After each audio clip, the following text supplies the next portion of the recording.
Bu taxta körpü haqqında məlumat vermək istəyirəm sizə. Körpü qəzalı vəziyyətdə olduğu üçün onun istifadəsinə qadağa qoyulmuşdu. Gördüyünüz kimi burada da armaturla svarkalı var ki, piyadalar istifadə eləməsin. Amma bəzi piyadalar qadağaya baxmayaraq bu körpüdən istifadə edirdi.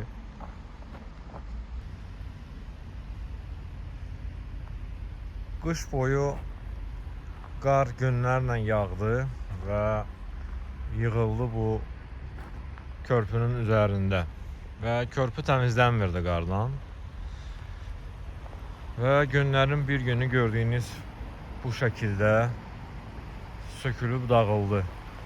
Xoşbəxtlikdən həmin anda üzərində heç kəs olmayıb və hadisə xətasız bəlasız sovuşub.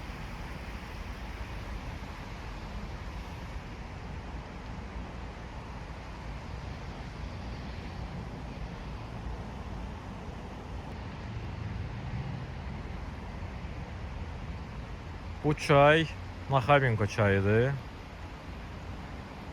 Qarın əridiyi ərəfələrdə su yüksəlir. Sonra yay boyu isə az sulu olur. Belə bir maraqlı taxta körpü idi. Dəfələrlə istifadə eləmişəm vaxtında. Və bir günləri körpü bu sonluqla bitdi.